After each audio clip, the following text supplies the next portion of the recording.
अस्सलामुअलैकुम दोस्तों, उम्मीद करता हूँ आप सब खैरियत से होंगे। आज जो मैं आपको बताने वाला हूँ वो है फ्रांज काफ्का की famous short story hunger artist. Hunger artist जो है ये फ्रांज काफ्का की फेमस शॉर्ट स्टोरी है। और इसको इसको तो हम बताएंगे। सबसे पहले मैं आपको बता देता हूँ फ्रांज काफ्का के अबाउट।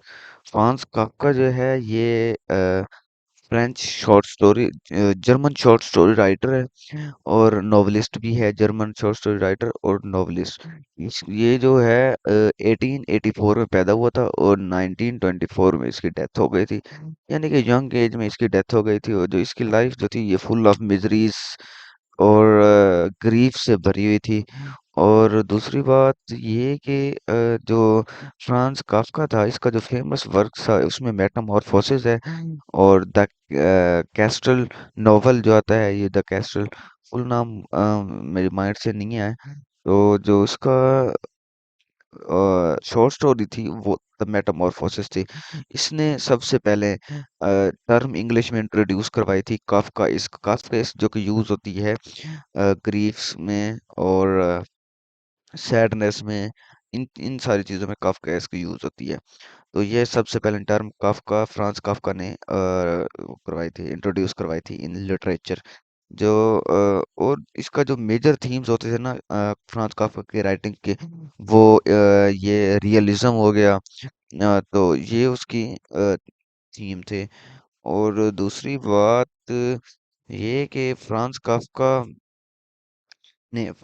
ने एलियनेशन हो गया और एग्जिस्टेंशलिज्म हो गया। ये सारे जो टर्म्स थी ये उसने सिंबल्स थे, सिंबलिज्म्स थी। तो ये सब इसने इंट्रोड्यूस करवाई थी, डिपिक्टेड की थी in the literature, English literature में। और ओके, तो हम अब स्टार्ट करते हैं अ हंगर आर्टिस्ट को। सबसे पहले मैं आपको इसकी प्लॉट समरी बता देता हूँ। सबसे पहले हम इसका चलें करेक्टर कर लेते हैं। जो करेक्टर्स होते हैं ना इसमें हंगर आर्टिस्ट होता है एक। उन्होंने ना नाम नहीं बताया हुआ। एक दूसरी ऑडियंस होती है, पब्लिक होती है जो आर्टिस्ट को देखने आती है। और तीसरा मैनेजर होता है, उसका नाम होता है इम्प्रिसेरियो। इम्प्रिसेरियो उसका नाम होता है। तो हम आपको बता दें जो हंगर आर्टिस्ट होता है the unnamed protagonist of the story. Hunger artist is a man with one sole purpose in life to starve. यानी कि ये एक ऐसा आदमी होता है और ये प्रोटैगनिस्ट होता है, हीरो होता है स्टोरी का। और ये एक ऐसा आदमी होता है जो सालों 40 दिन तक भूखा रह सकता है बगैर किसी खाए। ठीक है, तो ये उसका यानी कि एक आर्ट होती है। He believes this to be his one true calling and he rejects all the worldly. वो तमाम दुनिया की तमाम आसाइशें रिजेक्ट कर देता है और सिर्फ यही वो प्रोफेशन अपनाता है। उसके बाद आती है audience comprised of different people at different times. The audience find defines what the hunger artist work means outside of his own perceptions and beliefs in the heyday of hunger artist. The audience is huge children's। तो ये एक audience बताई हुई है जो उसे देखने आती थी। और the manager impresario for most of hunger artist career if it can be called that. The manager presides over his act, taking care of business dealing and apparently looking for the well-being of his investment। जो ये manager होता है ना इम्प्रेसरियो, ये शुरू शुरू में तो उसका बहुत काम आता है, उसको लेके जाता होता है, उसको खाना शाना दिलवाता होता है। वो खाना इसको दो यंग लेडीज देती हैं। लेकिन जो ये इस मैनेजर होता है ना ये इसके बिजनेस वाले काम में होता है। यानी कि इसको समरी के पास ये समरी इसकी समरी ये है कि इस कहानी को ये जब पब्लिश हुई 1922 में, इसका ट्रांसलेशन की गई 1938 में फ्रेंच टू इंग्लिश। तो इसको ना डिफरेंट टाइटल दिया गया। इसका एक टाइटल ये भी था हंगर आर्टिस्ट। इसका एक टाइटल ये हंगर आर्टिस्ट भी था। तो अब इसकी तरफ चलते हैं, प्लॉट समरी की तरफ या समरी की तरफ। तो ये अब शुरू करते हैं। दोस्तों ये कहानी है एक ऐसे शख्स की जो अपने आप को हंगर आर्टिस्ट कहता था, जो कहता था कि मैं भूखा 40 दिन तक अपने आप को भूखा रख सकता हूँ। तो ये लोग इसको देखने आते थे, ये अपने आप को केज में बंद कर लेता था, 40 दिन तक ये भूखा रहता था और ये ईमानदारी से अपना काम करता था। दो लोग आते थे, इसको देखते थे और देख कर चले जाते थे। इसके बाद जब 40 दिन खत्म हो जाते थे तो एक डॉक्टर आता, दो डॉक्टर आते, वो इसका मुआयना करते। तो उसके बाद इसको जो इसका मैनेजर था और इम्प्रेसर उसका नाम था, और एक दो और यंग लेडीज आती थी, वो भी इसको निकाल कर खाने की टेबल तक लेके जाती थी। तो इसी तरह ये काम चलता रहा, काफी दिनों तक ये काम चलता रहा।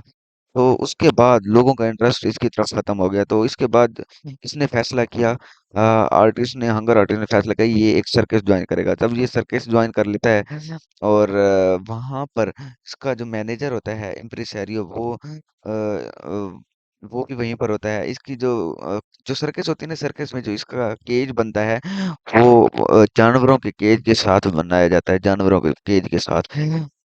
तो लोग शुरू शुरू में तो इसको देखते थे, लेकिन बाद में लोगों का इंटरेस्ट इसकी तरफ बिल्कुल खत्म हो गया।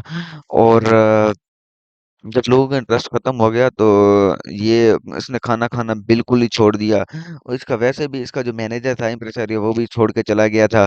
और इसके बाद एक वहाँ का सर्कस का एक बूढ़ा आदमी होता है, वो इससे पूछता है कि तुम्हारी ये हालत क्यों, तुमने अपनी ऐसे हालत बना ली, कौन इसका जिम्मेदार है?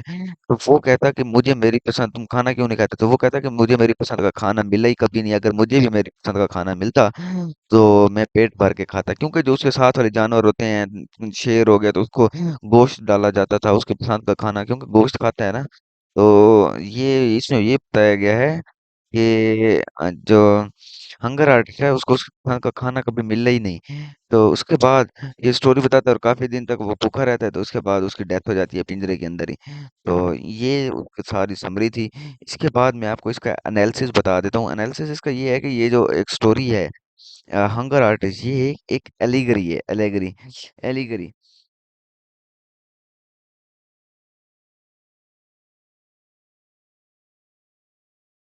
ये एलेगरी उसे कहते हैं, एलेगरी उसे कहते हैं जिस ऐसी स्टोरी को कहते हैं जिसमें कोई हिडन मीनिंग हो। तो इस स्टोरी में हिडन मीनिंग ये है कि जो हंगर आर्टिस्ट होता है, जो आर्टिस्ट होता है, वो अपने उसको जो पब्लिक है उस वक्त तक वो चाहती है, उस वक्त तक उसे प्यार करती है जब तक कि उसमें कुछ पोटेंशियल होता है। जब वो उसको एज या एज हो जाती है तो उसके बाद उसको कोई पूछता ही नहीं है।